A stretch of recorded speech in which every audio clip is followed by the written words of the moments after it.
So as I'm sitting there, this being appears across from me. And like, I'm not going to say with fanfare, but it felt very dramatic because it was just like, oh, he's here, you know? And he was like almost, I would say almost 7 feet tall. Like he almost touched the ceiling. Like to me, it was almost like he had to hunch a little, but he still looked very elegant. Blue skin, completely blue, wearing blue robes with long sleeves that covered his hands when his hands were down, and big black almond-shaped eyes.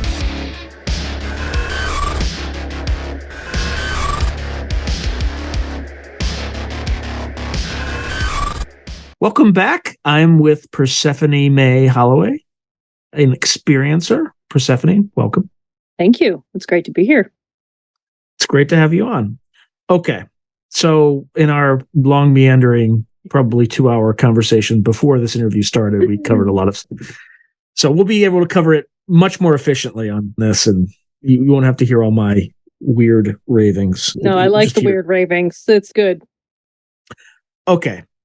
So are we in a quickening period? And yes. By quickening, I mean, as we're getting into disclosure, you, as an experiencer, have had contact in some way. Yes. So first question is, how does that contact manifest? And then you did answer the quickening question, but if you could elaborate on that after you talk a little bit about. Yeah. Yeah. So for me personally, just to put this into perspective, in 2021, I was kind of witchy, but I did not believe in aliens or ET or NHI, whatever you feel comfortable calling it, because I'm not even sure what they are either, and it could be a gamut. But I wasn't even thinking about that. When you say witchy, you mean like Wiccan kind of? Well, yeah, like, yeah, I'm not totally like a love and light witch, but yeah, I'm a practicing pagan. So, you know, I was metaphysical, into the woo, as you might say, but I was not thinking about any of this. And I want to make that very clear. And in the course of between then and now, like, I am now heavily delving into disclosure advocacy and having pretty regular contact. And I would say that even only really started to happen this year. So 2023. So, and I am one person, and I am aware of multiple other experiencers who, if you want to say awoke or woke up, whatever, in 2021, who are kind of going through the same thing. And we're all kind of on this parallel path. And it feels like more is happening at a rapid rate.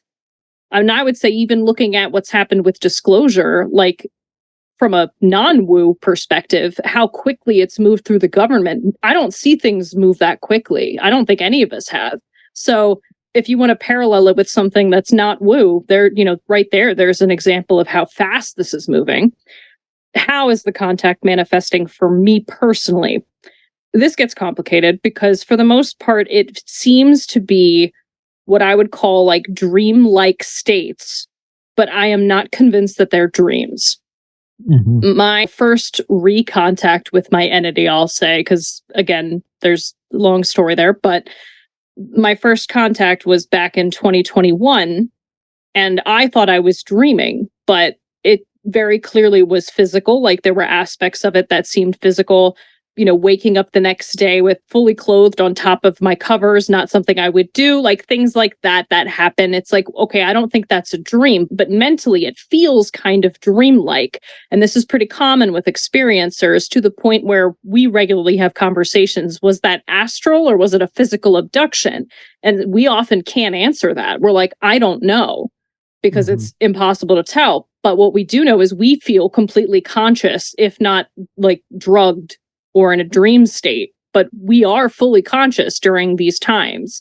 So my contact comes in the form of these dream states. Often they're pretty early in the morning, and I become aware that I'm having a conversation, and I'm either physically with or hearing a full conversation that I'm having with this being.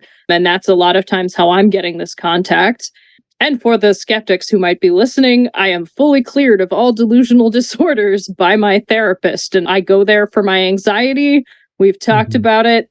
No delusions, no schizophrenia, nothing, no history of that in my family. No drug use, no drug. I mean, alcoholism. you know, like periodic marijuana use, but it's so rare. It's like, who doesn't these days anyway? But when you have these experiences, not when I'm having these experiences, right. no. And you know what? Even if I did, I would have kept track, because I am diligent about keeping track of my experiences. Like, was this a dream experience? Do I think this was a physical one? Is this under the influence of something possibly? Like, I keep track, because I know people will come back and be like, well, was that legit? It's like, well, I don't know, but here, look at the evidence, here's my documentation at least.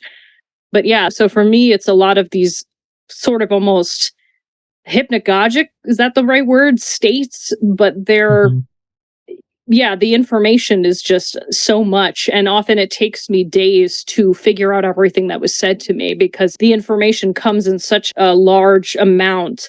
It's almost like our conversations are compressed into a zip file and left in my head, and then I have to parse it out. When the United States and China clash, the world will never be the same, especially when forces beyond reality threaten to intervene. What if the United States went to war with the People's Republic of China? How would these rivals fight for supremacy on land, sea, air, and across the stochastic streams of time? What wonder weapons would be unleashed? What horrors would emerge from the irradiated sludge of the South China Sea? What heroes would rise and forever change the course of history? Tread into the deepest and darkest dimensions of the multiverse, gaze through a kaleidoscope of fractured realities, and bear witness to the disturbing visions of World War III from today's greatest minds in science fiction, fantasy, and horror. Weird World War, China. Available now from Baen Books at Baen.com. And then a lot of times I'll talk to my experiencer friends and they'll be like, I had this really weird thing. And there's like weird parallels to stuff that happened with me, synchronicities that we can't explain. And so it just, to me, adds another layer of real, like, nope, couldn't be a dream, because why is that happening then? Or man, that's a really weird coincidence if it is. But yeah, that was a long-winded answer to your question, but that's kind of how that works. Helpful. And then this entity that you meet with, or that reestablish contact, how do you experience them, and how did they reestablish contact? Sure. Like, how did you find out that this has been happening your entire life? Yeah, so I knew I'd had paranormal experiences my whole life, and I was kind of aware of this entity from my past, but I thought he was, like, when I was a child, I thought he was Fae. I called him Fae. I was like, oh yeah, he's a Fae being or something from another world, whatever. And then I would say, like, oh, we had a past life together. And then, like, it kind of changed to be like, oh, he's a ghost. Because, like, I didn't know what to make of him. I didn't know what he was.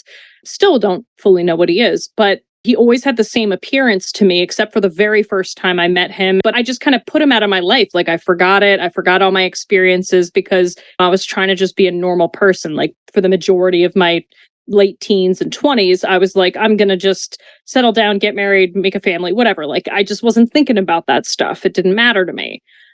But in 2021, again, practicing witch, a friend of mine had an issue in her house where there was this entity playing with their cat. Now, she couldn't see it, but her partner could. And they were basically like, something is throwing a toy to this cat, and like basically the cat will take it back and it'll throw it again. Like, it's actively playing with the cat. And her partner, who could see the being, said that it was like a small goblin-like creature or something, and it would hide under the furniture, but he could see it, but she couldn't, even if they were in the same room at the same time. But he often could see things like that, so that's not so weird for him. And so they were like, hey, can you do something about this? Because it's kind of freaking us out. And so I happened to be at their house for another reason. So I was like, yeah, like, I'll kind of feel out if I can feel any weird energy or anything. Like, let me just walk around and check.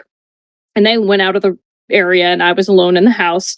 And I felt like this like smaller presence in the hallway. And I leaned over and I was like, hey, I don't know if you're what's playing with the cat, but you're really freaking my friends out. Do you think you could stop that and like leave? And I don't know what possessed me to say this, but I said, tell your boss to come see me, is what I said.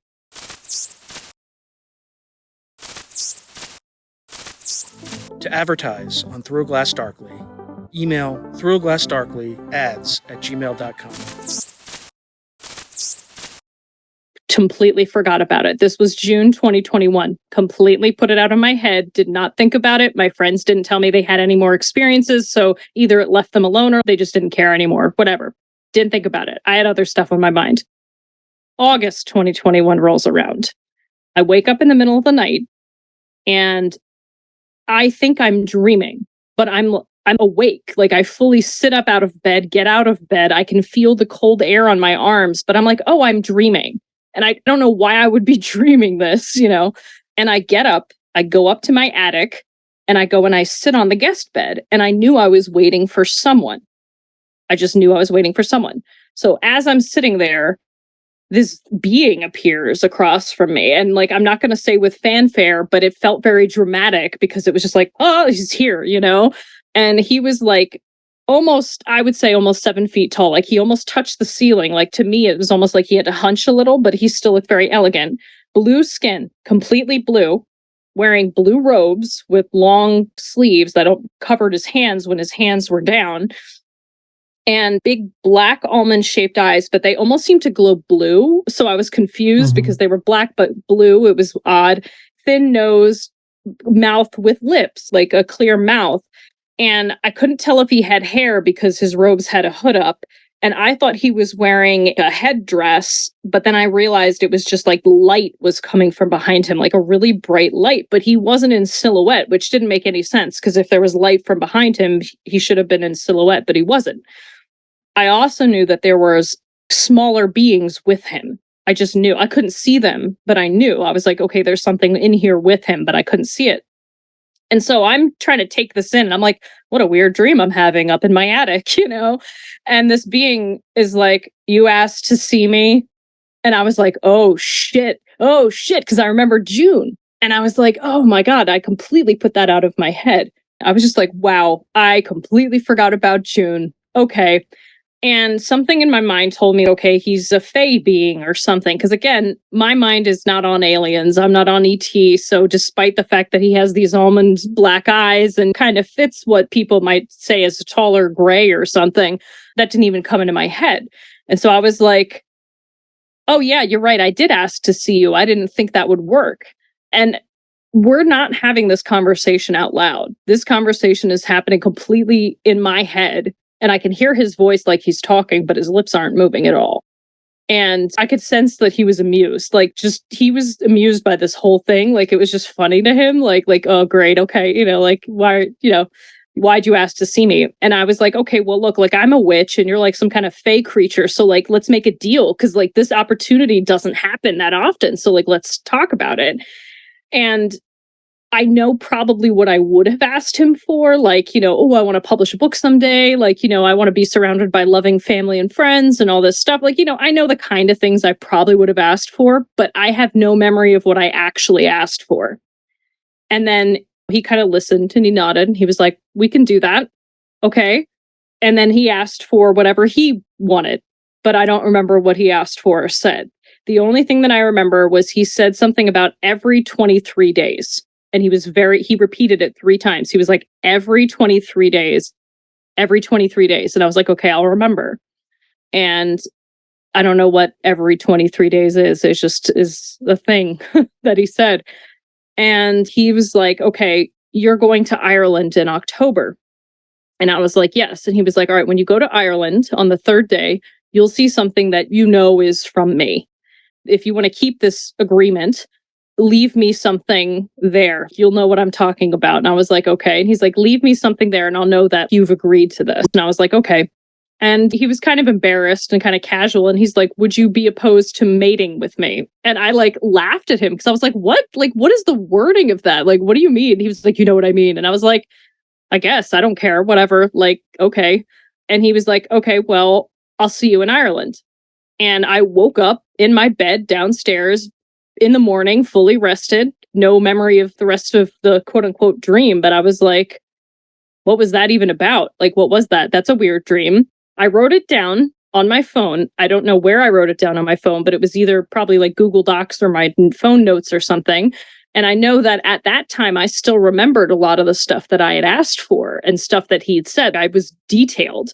And I texted my partner at the time about it. Like, I just had this really weird dream I got to tell you about. And neither the note that I made nor the text that I sent remains. We looked for it later.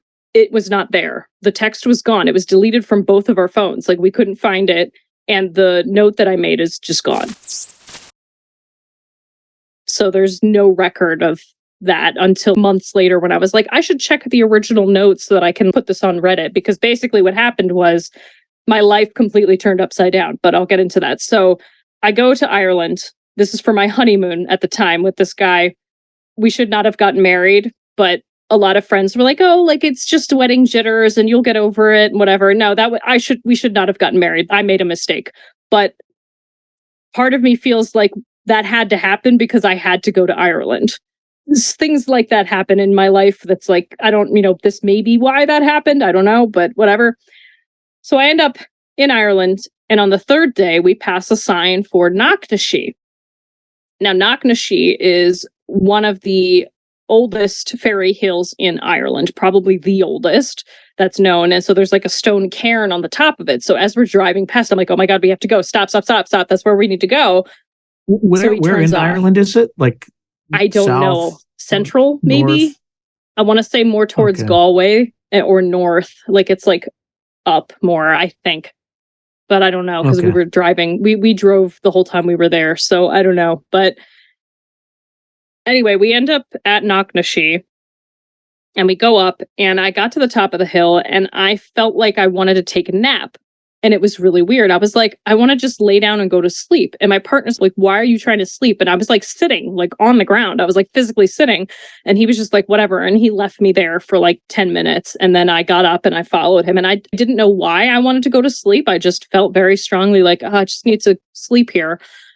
And I left something up at the top of the hill that I was like, okay, this seems like a good offering. Whatever, I'll just leave this. And then we went back down the hill and we went on our way.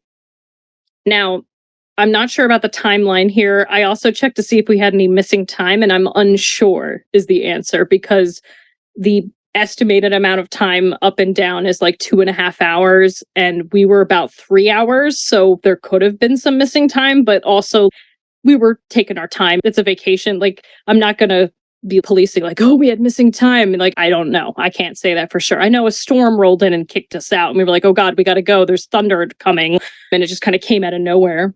So anyway, we go back to the hotel, and we're both exhausted. We're just exhausted. Like, we had plans that night. I was pretty loose with the scheduling, but we were just like, all right, whatever, we'll just take a nap. I had this dream where this entity comes for me, but he looks human now. And he's like, I'm going to take you to my castle under the fairy hill. And I'm like, great, let's go. But as he's walking me around this place, my vision kept shifting, and I kept seeing metallic hallways. And it would be like, here's my grand 4-poster bed. And I was like, it's a padded table. But like, it would like kind of switch. Like, I was like, what is going on here? I don't understand. And my partner was sitting on a bench, completely naked, staring straight ahead, like totally just gone.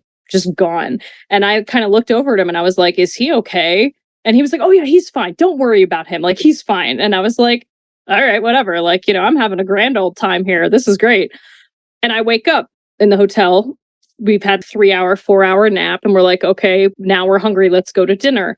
I never asked him if he had the same dream, or if I did, I don't remember what he said. I do know that he didn't want to talk about it. And his thing was always like, I don't remember my dreams. So I was like, all right, whatever, fine. And we don't really talk anymore. So I can't really ask him like, hey, do you remember that? Like, no. So that was that weirdness. And then November 1st hit, and it was like just something in my world just shifted. Like, I can't explain it, but it just felt like something had changed drastically. And I know a lot of experiencers who, again, like woke up in November of that year. So it's interesting because it's like the timing is just odd. So I go back home and my whole life flips. My job changes. We get divorced. We shouldn't have gotten married to begin with, but we get divorced. My whole friend group goes with him because of situations. So my whole life just turned upside down, but it ended up being for the better, because after that, I started looking for something to do. I started looking into remote viewing. I took classes with Lori Williams. Yep. I've interviewed her. Yeah, you've done this too. Nice. Okay. Yeah, she's great. So I did remote viewing classes, which started to expand my consciousness. I felt like things were different. I started to look into Reiki, but at that point, I didn't start it. And I was listening to a lot of podcasts about paranormal stuff, and I saw one with Terry Lovelace, and I hadn't ever heard it, and it was an older podcast, but I was like, oh, let me listen to this. And he got to the part where he was talking about him and his friend Toby falling asleep while hiking. And I was like, God, that reminds me of my time in Ireland. Well, that's really weird. And then he's talking about his experiences on the ship. And I'm like, something about this is hitting me weird. And I don't know what it is, but it's making me think there's something I'm not remembering that I've forgotten. Like there's something wrong here. And so I reached out to the experiencer community on Reddit. And by now, this is the beginning of 2023. So that was like a year of figuring things out, basically. 2023, I post on the experiencer community, like, I had this really weird experience in Ireland and this being, and I don't know what this is. And so a lot of people come back and are like, oh, this sounds like you might have had an abduction experience. You should look into it. Well, has he been in contact with you before? And I was like, I don't know. I don't have any memory. And so they're like, well, you should get hypnotized. Like you should get put under and regress so you can remember. And I was doing my research into it, and they were like, you need to check with your therapist. I have a regular therapist I have for years. And so I was like, all right, well, I'll ask her if I'm good to go. So I was like, hey, am I delusional? Do I have any delusional disorders that I should worry about before getting put under? And she was like, no, do it. No, if you think this will help, go. And I was like, cool. All right, I'm going to do that. And I reached out to Laurie McDonald because I found her listed as a MUFON person. And the real reason I went for her, it wasn't so much that I was suspecting like, oh, alien abduction. It was that she was open to people who had had paranormal experiences. And I was pretty convinced that a lot of these were paranormal. So I was like, I'm going to try this out and see how this goes. And so I reached out to her and we had a Skype call. And she was like, you know, I'm all the way in California, but I can sense that you were very strong psychically, like you have a lot of ability. And she was like, rather than a regression, I would recommend that you do something to open up your natural abilities so that you remember on your own. And she's like, but if you want to do a regression, we can. And I was like, no, that sounds good because I have multiple experiences and I'm remembering stuff from my childhood now that I'm not sure about. So let's check this out. So she does that. Really quick, not to interrupt the flow. No, sorry. My apologies. No, I should stop more often anyway. People who are watching this aren't going to see it, but when we record these, I can see your name and I can see what's next to your name. You have, I'm not going to pronounce it right, but you have Sidhe. It's literally pronounced she, Sidhe, but it's fairy. Yeah. Yeah, there's the fairy mounds are associated with, is that how it's pronounced in Gaelic? The yep, she? Which is why I did it kind of as a joke, like she, her, you know? Yeah. Yeah. But you were explaining that story, and that's kind of exactly the context where the she would, I don't know, manifest or whatever. It's like the Tuanadan or something like that. Yep, you are correct. Any Irish in your blood? Yes, I'm mostly Irish. And what my bloodline on the Irish side is actually one of the oldest Irish families. And most of them were killed out by the English. But ironically, my English side was the ones who did that because I am related to the English royal bloodline as well. So I have both. But yes, very old Irish name, like very old clan. So that's interesting. Oh, okay. Sorry to interrupt, but I'm just trying to make ties that maybe my delusional mind. You're not, it's not because, no, I know we've had discussions amongst the experiencer community that there's a high Irish population with experiencers, like just a lot of Irish blood. We did notice. I don't think that's the connection, but it's interesting. There's also a lot of negative blood types as well. It's just, there's a lot of little things where we're like, that's odd. Like we all have that connection, or a lot of us have red hair or green eyes. Like, okay. I don't think it's necessarily what's causing it, but it's an interesting link, you know? Well, I mean, look again, this is complete and utter speculation, but it could be certain bloodlines, certain genetic markers or whatever, that if there has been a presence here for thousands, if not millions of years, maybe there's certain groupings or visitors, entities, whatever you want to call it, that have ties. Or agreements with those original families, which is what I was thinking. that could be something too. All right. Anyway, you're going to get a regression. Yeah. So she does this psychic opening thing and nothing happened afterwards for me. And I was kind of frustrated because I was like, dang, I really thought that was going to give me something. I thought I was going to remember stuff, and I got upset because I was like, oh, why? But she was going to do an inner child healing session with me as well. So I was like, well, I'll go to that because maybe that'll do something. And at the end of it, she's like, okay, you're going to give a gift to your child self because it's a healing, grounding thing. And it's going to be an object that matters to both of you. And so I was doing that. And I was like, well, that's weird. Like in the hypnosis, I was like, well, that's weird. And she's like, what? And I was like, well, she's giving me something. And I could hear her like hesitate, like that's not normal. But she was like, okay, well, what is she giving you? And I was like, it's a floating metal sphere that's painted blue. And she was like, okay. And like we kept going.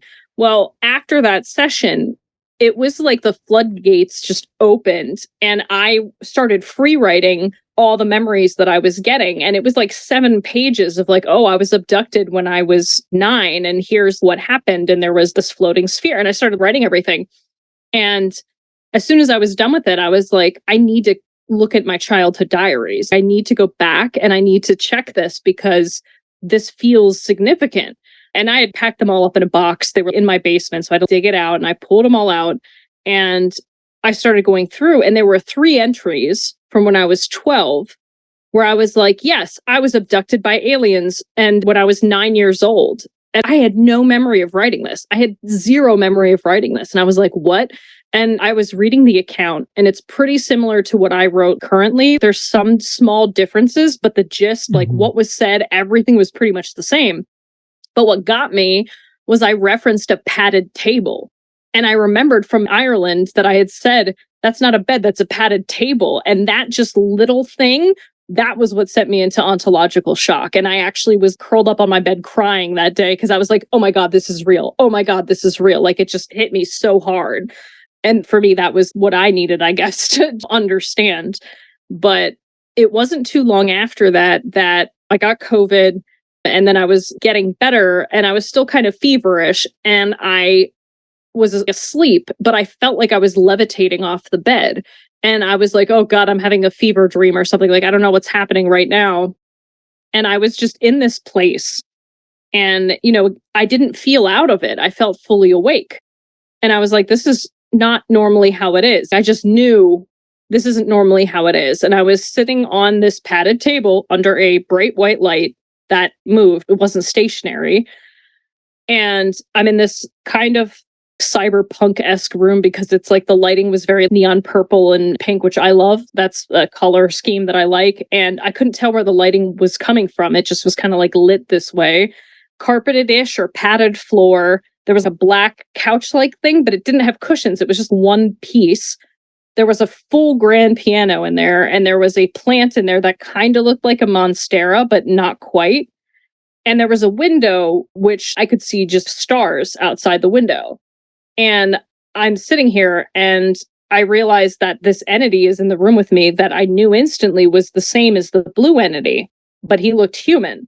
He was fully human looking and had long black hair, blue eyes. And the thing with his eyes, when he's in his human form, I compare them to Richard Harris because that's the only comparison I could think of, like an actor who has super blue eyes, like back in the days of Camelot, like Technicolor, how blue they made his eyes. They're like that blue, but they also almost seem to glow. There's a bioluminescence to them, you know? And I was talking to him and I was just like, wow, like I've been here before. And he's like, yes, you have. And I was like, okay, this has happened before. And he's like, yes. And I was like, I thought that if I was abducted or something, it would be like I couldn't remember things or like I was totally out of it. And I was like, but I'm starting to realize that I have a whole separate set of knowledge when I'm here that I don't have when I'm back home. It's almost like there's 2 me's, but it's not. It's just like I have a different set of skills and knowledge that I don't get to bring back with me when I'm here. And he was like, yes. And I was like, okay. And I'm like walking around touching everything and it feels real. Like it feels real to my hand. The piano feels like a piano. And I'm just like, where is this? And he's like, this is a room that we meet in because it's more comfortable for you to meet here and talk. And I'm like, okay. And then he sits me down. And that's the point when he's like, look, I know you're really excited, but like we have an important conversation to have. And I was like, okay. And he's like, you understand that it's not normally like this and we can't communicate like this normally. And I was like, yes. And he was like, okay, I want open contact. You want open contact.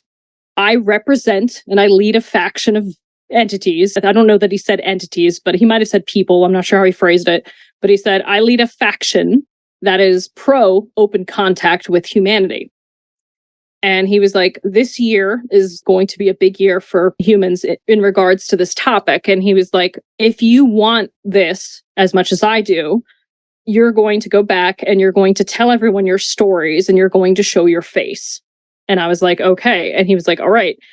And he was like, on your world, you have problems with the younger and the older generation fighting each other. They don't get along always and they disagree. He's like, I'm of a younger generation. Those of the older generation, and he specified, I don't want you to think of it age old, just like those who think this way, they want secrecy because that's the way that it's always been.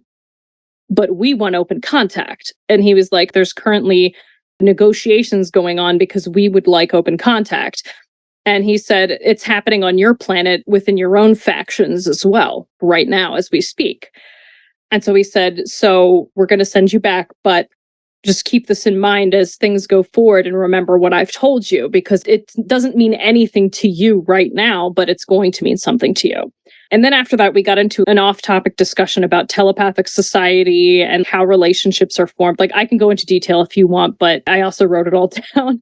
But basically, it was telepathic society works different from humanity. And he feels bad because he's like, humans don't know who they're meant to be with, like relationship-wise. It's really hard for people. He's like, for our youth in a telepathic society, youth often make mistakes just like everyone. And there's drama and it's like a whole thing. He's like, but it comes to a point where you know each other on such an inward level that you just know, like, you're meant to be with that person. Like, you understand it intrinsically.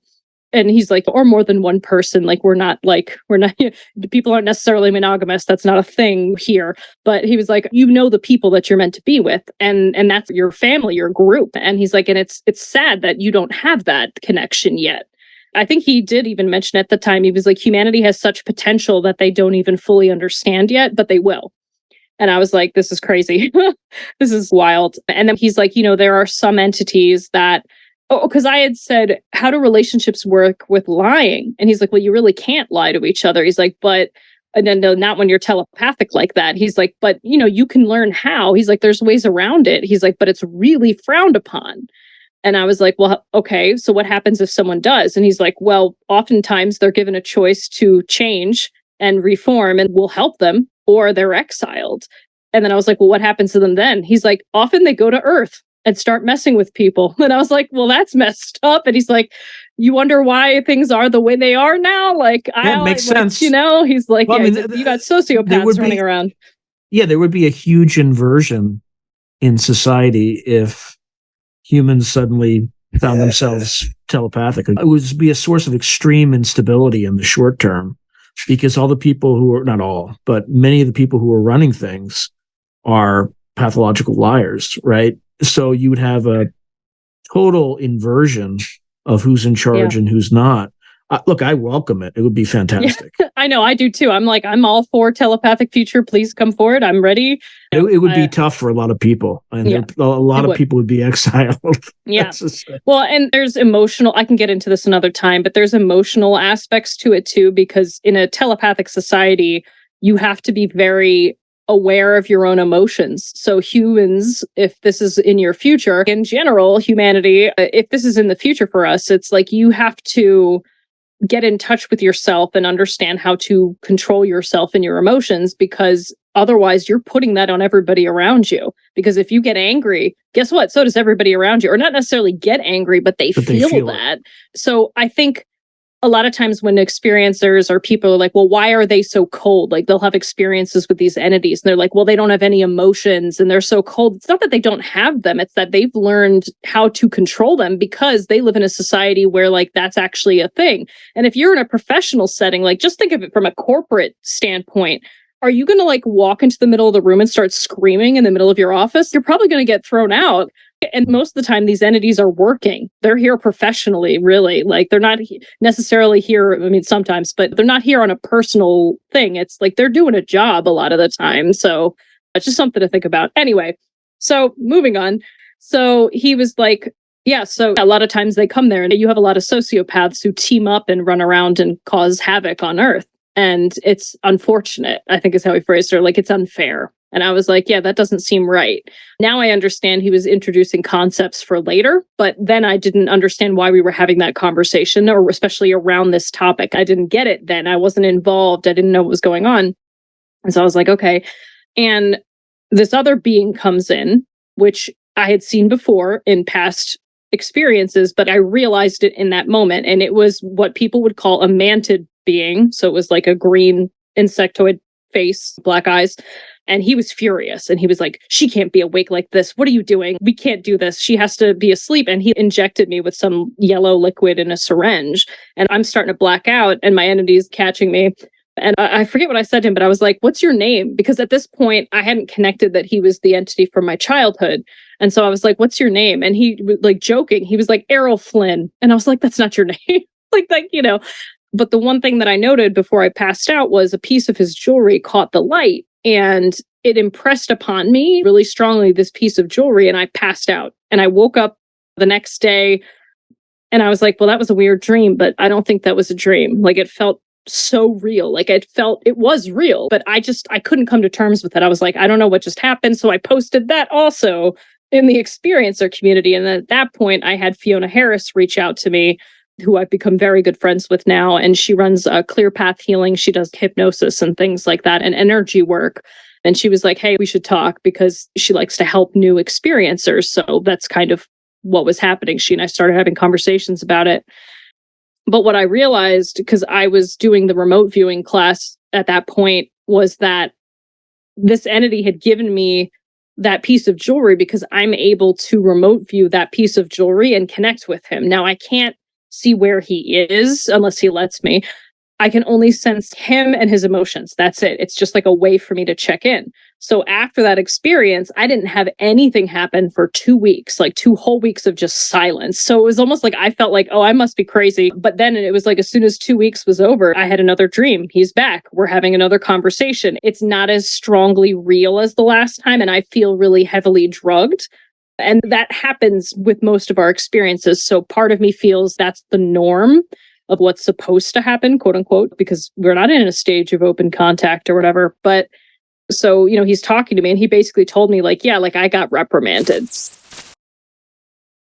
And I was like, what do you mean? He was like, I wasn't supposed to do that. That was cheating. I'm not supposed to give you a way to reach out. Like, that's, you know, it's like giving someone a cell phone, like, here, call me whenever you need me. It's like, we're not supposed to do that. He's like, so I got in trouble. I wasn't allowed to talk to you for a while. And I was like, okay, you know, and he's like, there are a lot of rules. And I was like, can you tell me about the rules? And he was like, no. And I was like, thanks. Great. Cool. So most of my experiences are like that and have been since then. Like, I'll just suddenly have a very vivid dream like that, and we'll have a conversation and he'll pass on information and then it'll continue on. But pretty much since the beginning of this year, that's how it's been. Now, there's been a couple times that were different. In May, it was either late May or right at the beginning of June. But it was before the Grush hearing, the News Nation interview. It was because that was in July. So it was before his interview in June, which caught most of us by surprise. I had an experience and my entity said something to the effect of, well, June is coming.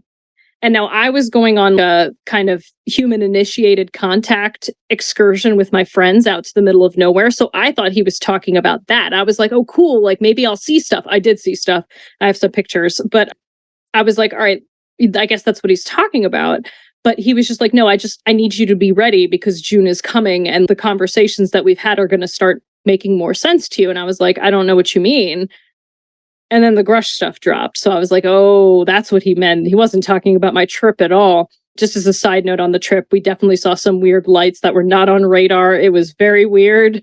And we got a couple pictures from a trail cam of a very strange light in the sky. Now, I've shown it to some people and they're kind of like, I really can't tell what that is. And I was like, all I know is this is a dark sky preserve, so I don't know what that is, but that's the majority of what we got. We had issues with our cameras getting turned off. Like we left cameras out that got switched off. I had an infrared camera that the battery kept dying. I would charge it. And at one point I actually found it unplugged from the wall. So something did not want to be filmed. It did not want to be filmed. So I was like, all right.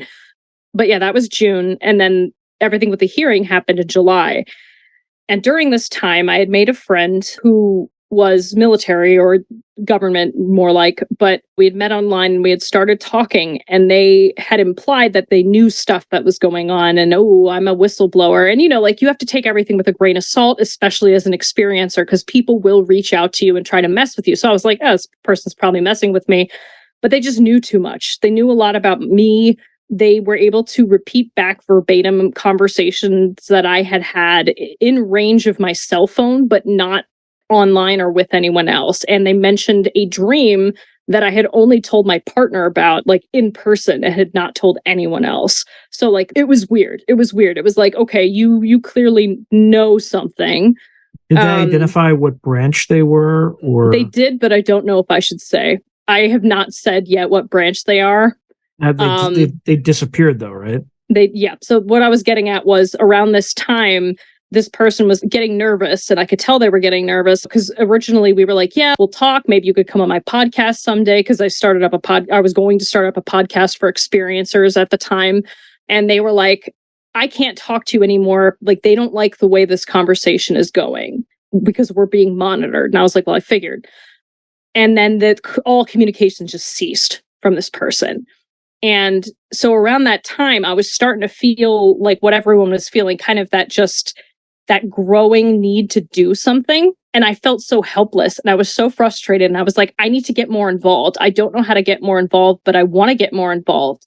And it was almost like, I want to say this is like August by this point, a whole bunch of groups just came out of the woodwork to form grassroots disclosure organizations. And so I joined one of these groups, and someone pulled me from that group into another one because they're like, we're more active. Come to us. We're doing more. And I started letter campaigns, and I started doing all this work. And meanwhile, I'm still having these contact experiences, and my entity's starting to clue me in a little more. And I also came to the conclusion, like, this is part of the work that I'm meant to do. I'm going to be somewhere between them and people, but I don't really know how that's going to work. And the term exopolitics started to come into my head, and I didn't know what that was, but I was like, I would like to get involved with that then, if that's what I'm supposed to do. And basically, it just snowballed into me wanting to start this podcast and talk to people about disclosure and post-disclosure. And then people just came out of nowhere. Some of these people, I don't even know where they came from. And they were helping me like, oh, I'll help you get your website. I'll help you get your Discord set up. I'll help you get this set up. And people just started helping me. And I just started having people come to me, like wanting to talk to me. And yes, like I was networking and I was talking to people. And it's how we got Steve Bissett, was I just reached out. And it's kind of, it's what he does. He likes to come talk about disclosure on shows and stuff. But it was just, everything just fell into my lap at once. And things don't happen like that for me. Like, I've always had to work really hard in life to get anywhere with anything. And so it's just, it was odd. Like, it's strange. And then we were talking beforehand, like, synchronicities keep cropping up even now. And it's just, I don't know, it just feels like, going back to the initial question way back at the beginning, it feels like everything is accelerating at a rate. And this is my personal experience, but I'm not the only one having it. A lot of people are. And I don't know what it means, but from what my entities told me, it sounds like it's aiming towards disclosure. That's really the goal, the end goal here. So, yeah. Going back to this military person. Yeah, this person. I don't know what to make of this person, to be honest with you. But they're gone now. They're completely gone. I tried reaching back out to them, how we were communicating, and nothing at all. Did you get the sense that they were working for our government or somebody else? Ours. I know that, well, if what they said was true, they said they were working for ours, and they claim that they're working in one of these programs that everybody's talking about. And so that's the other thing too, is I'm like, why approach me? Because at that point, I'm not anybody. Like, it was just weird, And so that's why I was leaning towards, somebody's like playing a prank on me, but then they knew so much. I was like, how do they know so much though? Were they Air Force? No. The Navy's the only other one that's kind of gets into this stuff. They were a scientist working in a program. I'll put it that way. Oh, so not uniform. Yeah, I personnel. said military, but like not. Yeah, they're civilian branch within something. So I'll tell more later if I can, if and when I can. Like, I want to, because I would ideally, what I'd like to do is just put out all the communications I've ever had from these people, but I don't want to risk anything until post disclosure, because I don't want to get got just because I said something I shouldn't have said, or leaked something that I shouldn't have leaked early, And it's not like they told me anything significant anyway. So they really didn't. It was all related to me and my situation, which was still weird. Well, yeah, that's what's more interesting, is that they were monitoring your conversation, which they have the technology to monitor everyone's cell phone. In fact, they collect everything, right? They just don't necessarily monitor it. So they would have had to specifically monitor those conversations. They would have had to have access to an NSA database, but I'm sure if they had high enough clearance, they probably could have made a request. But you said they also monitored conversations that you had in real time. Yeah, in real time. So one of the conversations that they hinted at having heard was, I was in a grocery store talking to someone and they referenced parts of that conversation. So it's like, were they physically there with me? Like, how did they know? Like, it was just weird. It's either that, or they can geolocate other people who have cell phones in that area. Yeah, and then maybe. You don't even need to have your cell phone on, but they can listen in on. But again, why me? Like, why? It's so weird. Right. You said something, like, you had trigger words, right? I mean, do you have a YouTube channel? Not at that point. I didn't.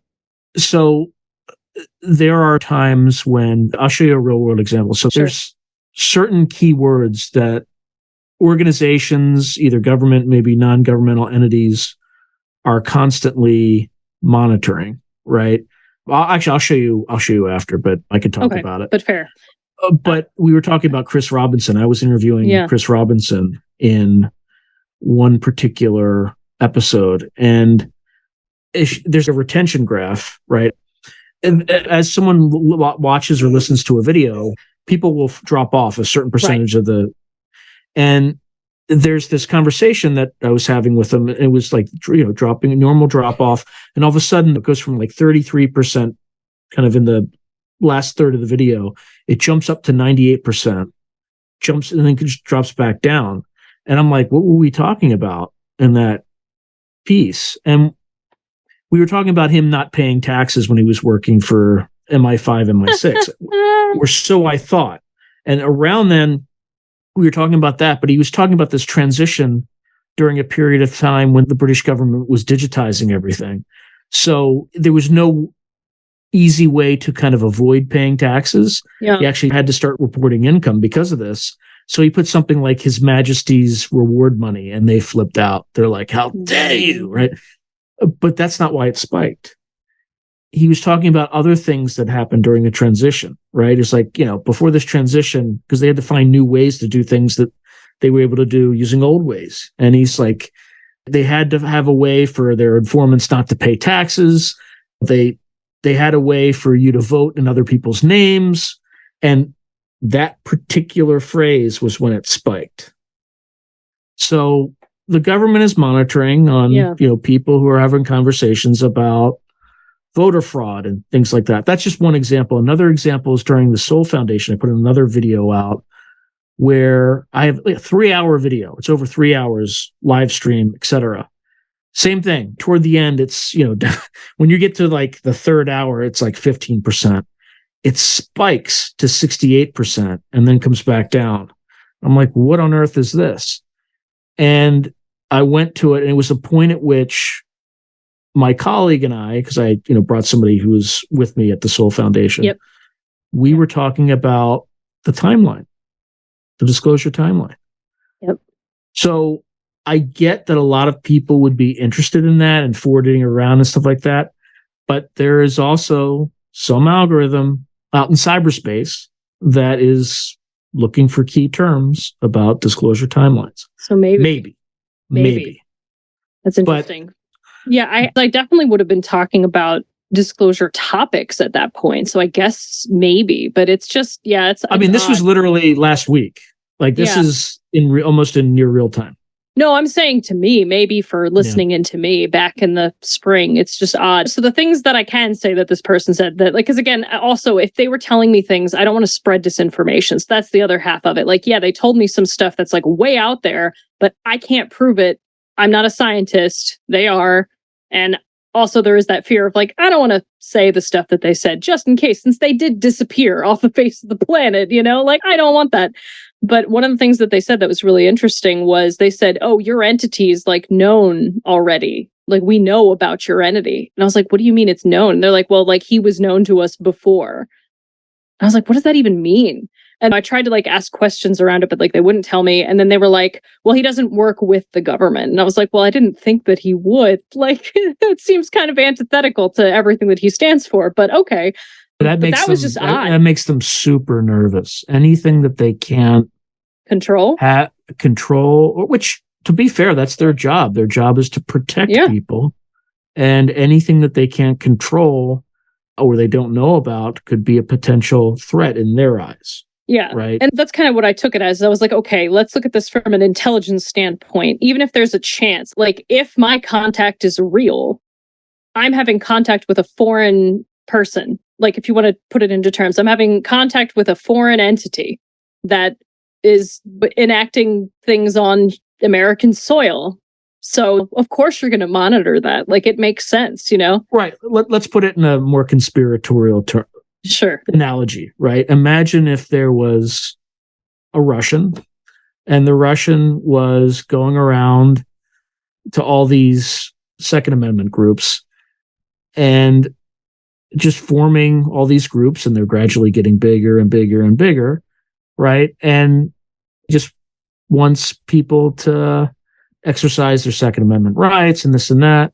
That would make the U.S. government super nervous. Yeah. So just replace the Russian with an entity from is beyond space and time that we don't understand. And it's probably harmless. It's probably a good thing.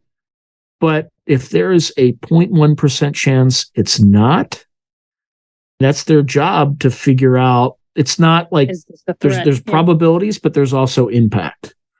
Right. Yeah. And that's why they would be a little concerned. Yeah. So right. I don't know. I have experienced of friends who have had man and woman in black experiences themselves. I've had cars, like weird cars, follow me around. I had a black truck with the windows blacked out and bright LEDs almost run me off a road. Like I've had some weird stuff, but no one's ever walked up to me and been like, so you should stop talking about those A's. Like nobody's come up to me and said that. This is probably completely unrelated, but I have to throw it out there. So growing up across the border in Pennsylvania, there was this place, it was in Beaver Valley, near where all the DuPonts live and stuff like that. There was this place they called the Cult House. It's a place on Cosart Road. And it was a place where the trees were literally growing away from it. Okay. And again, this is like an urban legend. And teenagers would go there and they would frequently be chased by a black Bronco with stadium lights. Mm-hmm. But anyway, just who knows? It's probably unrelated. It wasn't near the Pennsylvania border that this happened, right? No. Okay. It was near my house actually. And I was like, oh, well, I had to take a different road home, which was odd. And I turned down a dark road and then this truck just came out of nowhere. I honestly don't know where it came from. Like, I think I pulled off a side road or from a neighborhood or something, but like, it was just on my ass. And I was like, no, I'm sorry. So on my tail, and it was bad. But that's really the only experiences that I've had feeling maybe somebody was monitoring or whatever, but I'm more on the fence. I don't think it was a troll because they knew too much. They knew too much for it to be a troll, in my opinion, because how would a troll hack my phone or follow other people? You would have to have so much equipment to do that. I'm hesitant to say troll, so I've kind of ruled that one out. I don't know, though. My other thought is it's quite possible that this could have been another non-human entity. I don't know. That's just my other thought. It could be another non-human entity, but in which case, why? What was the point of that interaction? And I really can't figure out a motivation for it. I can. I can. I think, What? again, we have to accept that we don't know, right? We don't know. But before the interview started, you had mentioned, and this actually raises a really good segue, the existence of factions. Just like humans, there are factions. So just stay with me. If it were another kind of non-human entity involved, maybe it's another faction. Maybe it's a faction that doesn't, or has a different take on disclosure and things like that. So that would be one motivation if I just kind of came off, off the top of my head. But with factions, say more about that, because we didn't really get into that at all. True. So I don't know much about it. I just know from what my entities mentioned, but it sounds like there's multiple factions.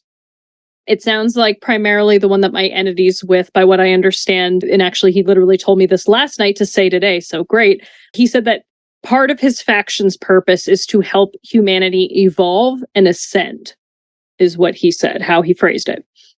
There are other factions, this is me saying, there are other factions who do not want that and are acting more in a self-interest, selfish manner. My entity implied, he actually implied in March, back in this original conversation, that there were agreements that had been made with humans on Earth that have to do with some of these factions. What that is, I don't know. I'm going to say misaligned factions that may not have humanity's best interest in mind.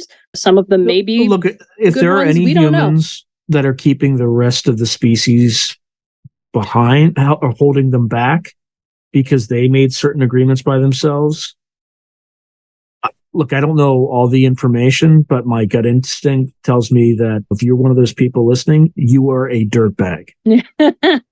In my opinion. Look, I might not know the full picture. Maybe it was to protect somebody, but given the way that our political elites behave, things like that, I doubt they have altruistic motivations. Let's just and I'll just say to those attempting to obscure humanity from the truth, you are on the wrong side of history, and the time is going to come for you to have to make a choice. What side do you want to be on? Because, the time is now. You can still help us instead, but yeah, we'll see. No, don't get me wrong. Like, again, I have no personal knowledge, at least direct. Plenty of weird things that happen, but all of those things would sound as much of a reach if you explain them away than if I just told you kind of these interactions I told you about beforehand. So I fully acknowledge that there could be a reality where all this stuff is real. There could be a reality where it's all part of one elaborate strategic deception that the United States crazy psyop. If so, like, honestly, if so, well done, because how did you even get people like me involved? Right. Like, how did you do that? Good job. Right. But I have to acknowledge it, right? Yeah, no, of course. It's a possibility. I think it's a very low, and there are elements of what we're seeing that are almost certainly part of strategic deception. Disinformation. Right? Oh, yeah. Where CIA might use the reality of what's going on to hide some other covert program, et cetera. So there's a lot of noise. The question is how big is the signal, or is the noise much bigger than the signal? So then there's a reality where we don't really know whose interests are aligned with our interests. Mm-hmm. Right. I certainly don't know. So I'm reminded of and again, I don't endorse this, but I'm reminded of the scene in Independence Day. Oh, no. Right? The lady on top of the roof. I'm the lady with the sign. I am that lady. That's me. I'm like, yay, my entity's here. No, but I'm not saying you are, because you haven't had any negative experiences that would, at least that you've told me, that would indicate that there is any harm meant. No. But some of those factions, as you noted, aren't necessarily in alignment with disclosure. No, and I have friends who have had very negative experiences with entities, so I'm aware that it exists, and I'm definitely not one of those, like, I'm not somebody who's going to ever say, like, all NHI are good. Like, that is not a belief that I have. I do not think that, but I think it's like saying all people good are than good. bad. Well, yeah, exactly. It's like you can't say, and they are just people, and that's kind of that's kind of something I want to bring up is they are just people. Like they may have technology or abilities or whatever that seem beyond us, but they are just people. And we need to realize that when thinking about interacting with them so that you don't fall into the trap of just mindless worship either, or mindless trust or distrust, really. They're just people. You have to approach it somewhat diplomatically. And okay, who are you? What's your motivation here? You know, and I've thought about it for my entity. Like I've gone back and forth since this year started. Like, you know, originally I was like, oh, maybe he's tricking me or like, you know, but like I kind of worked through it. And also like I've had some psychic impressions with him that I don't believe he's lying to me. And I've had some memories from my childhood where he was there for me when I needed him, just to comfort me and let me know things were going to change and it was going to get better. And if he hadn't done that, now I'd be like, oh, I don't know if I trust him. But like, because of moments like that, I'm fairly certain in my trust of him. But what are these factions doing? What does it mean for humanity to evolve and ascend? Like, that's the kind of stuff where it's like, you want to start thinking about it. But I think we're kind of seeing that now. We're exploring human consciousness. We're exploring these new paradigms. Let's use fancy terms that everyone's using now. And I truly think like... Funny you mentioned that. Yeah. I just did an interview. Really? It won't appear on the same day as this one, but I did it, you know, I batch these interviews and do them all in one day. And it was with Stephen Bassett. And there's an organization that Danny Sheehan, I think, is revisiting, and it's called New Paradigm. Yep. Anyway, I just wanted to, I wanted to acknowledge the synchronicity, but continue. I didn't mean to interrupt. But no, you didn't. It's fine. But I think that we are moving. So as Steve Bassett said, actually, in an interview with us, like it looks like humans might be able to go to interstellar travel within the century. And if we are going out there with intentions of harm, I don't think these other entities want us out there. So like humanity does need to make a shift in general. And that's something that I was going to say was, I know his faction's interests are, things are changing for the better for us. Like they can change for the better, but we just need to surrender to the concept of growing together as a society, you know, to stop separating ourselves by race, color, creed, country. The time is coming for this great shift in consciousness. And that time is now. And if we want to go forward and join these other groups that may be out there, which, you know, I believe they are, we have some work to do because it's not going to be easy. It's not going to be like, cool, now we can all just hang out. No, that's not how it works, you know? So that's just my personal thoughts and my entity's thoughts. But that's what I'm hoping will happen is we get to a point where we're able to be better as humanity in general. Because it's not working as it is. Why don't we end this here and then talk about in the next episode what you think the timeline is based on your communication and what people should expect to see to the extent that you know it going forward. I'll do what I can. Sound good? Yeah, sounds good. All right. Thank you very much, Persephone. It was an absolute pleasure. Yeah, thank you. It's been great. If you enjoyed today's video, please hit like and subscribe, and also hit the notification button so you can be notified whenever I post new content. Thank you. Now, if you're enjoying the channel and you want to support it, there are several things you can do. In fact, there are 5 things you can do. The first thing you can do is just buy my books. I got plenty of books out in the market right now, and I would prefer that folks buy a book rather than giving me direct support because they get something out of it. They get a real tangible product. The second way you can support me is by becoming a member on YouTube or becoming a patron on Patreon. And just go to either site and it'll explain everything.